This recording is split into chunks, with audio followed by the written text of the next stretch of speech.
जो सबसे ज्यादा उत्पादन इसका करता है और निर्यात करता है वो अमेरिका है। वो अपने लिए अच्छा खाना तैयार करता है और हमारे लिए जहरनुमा ये तैयार करके हमें भेजता है उत्पादन के नाम पर।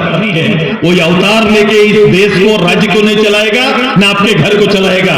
घर के अवतार आप ही हैं, घर के भगवान वो आप ही हैं। मैं हमेशा कहता हूं कि कलयुग में भगवान देखना है तो गरीब परिवार में भगवान देखो। भगवान तैयार किया ना, उनके लिए कोई चीज तैयार करके रख दिया।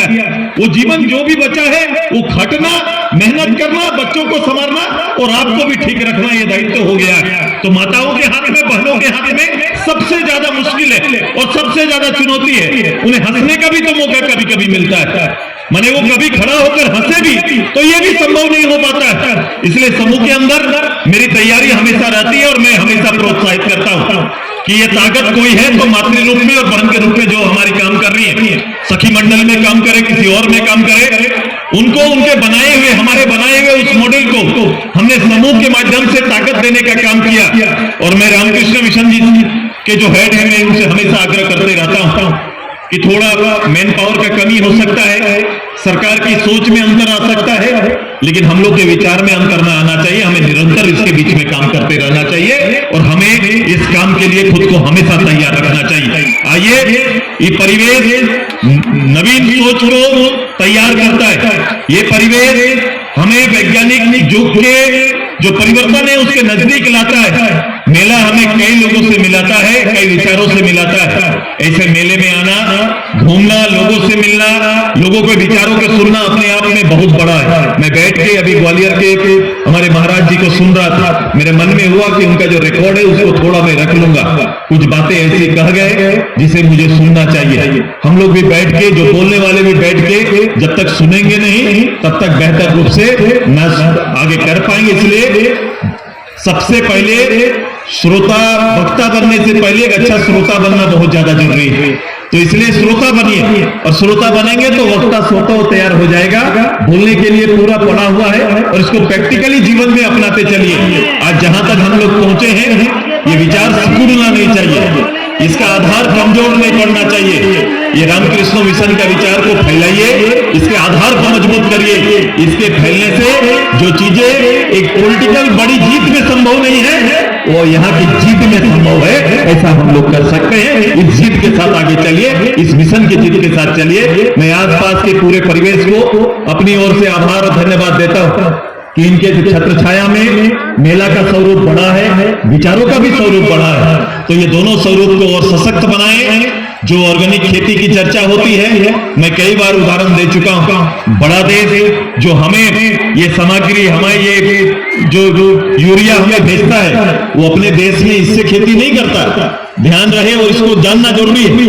जो सबसे ज्यादा उत्पादन इसका करता है और निर्यात करता है वो अमेरिका है। लेकिन अपने यहाँ खेती, अपने सुखाड़ क्षेत्र में भी खेती के लिए अपने लोगों को प्रोत्साहित ऑर्गेनिक सिस्टम से करता है। वो अपने लिए अच्छा खाना तैयार करता है और हमारे लिए जहरनुमा ये तैयार करके हमें भेजता है उत्पादन के नाम पर। तो बाजार के लिए कुछ, अपने लिए कुछ।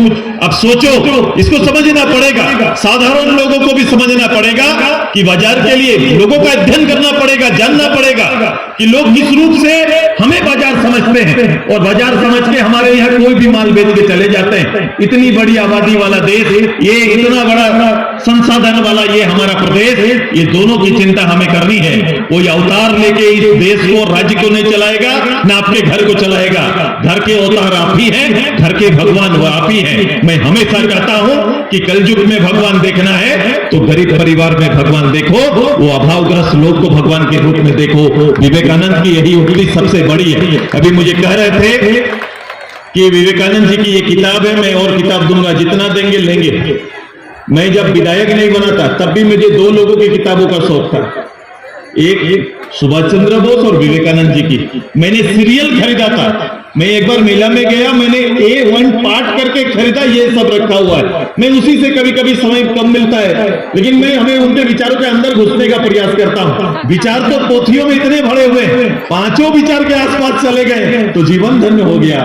तो ये तैयारी हमारी रहती है और मैं अपने कार्यकर्ताओं को भी, अपने लोगों को भी देखो ये जीवन साधारण पद प्रतिष्ठा चलते रहेगा, लेकिन हम क्या परिवर्तन ला रहे हैं, मैं क्या बदल सकता हूं, मैं लोगों के जीवन को क्या सहज कर सकता हूं, ये मेरे लिए एज ए लीडर सबसे बड़ी चुनौती है। और मैं जब आम लोगों के बीच में जाता हूं तो मुझे सबसे ज्यादा खुशी और तृप्ति होती है कि मैं आपके जीवन में क्या परिवर्तन कर सकता हूं। यही सोच मेरी गाड़ी है और इसी सोच को आगे ले जाने के लिए आप सभी के साथ लगातार मेहनत करते रहेंगे। मिशन अपने मिशन को पूरा करे। मैं मिशन के साथ एक कार्यकर्ता के रूप में जुड़ा हुआ हूं, अघोषित जुड़ा हुआ हूं। आपकी पात्रता नहीं लिया, लेकिन इस विचारों का मैं एक हिस्सा हूं, इसलिए आपके साथ जुड़ा रहना मेरा स्वाभाविक है। और आपके इस विचार के आसपास इस राज्य को और इस देश को आगे ले जाना ये मेरा कर्तव्य है। ये दोनों के लिए मैं अपनी ओर से आपको बधाई। और ये हजारों की संख्या में एकाग्र होकर इस पूरे मेले में इतना शांति चीज ऐसा कहां मिलता है। मेला मतलब हुड़दंग, ये मेला का स्वरूप ही अलग है। मेला मतलब वो डिंग डोंग वाला है, यहाँ कुछ नहीं, यहाँ आराम से लोग आ रहे, कोई वॉलेंटियर, किसी को तकलीफ नहीं। मैं बड़ा बड़ा मेला लगाते हैं, हम लोग को माथा खराब हो जाता है कि कैसे चीजों को ठीक करें, लेकिन यहाँ सब चीज अनुशासन के अंदर हो रहा है। इसलिए आपको बहुत बहुत बधाई, बहुत बहुत आभार आप सभी का। आइजकर हम इनकर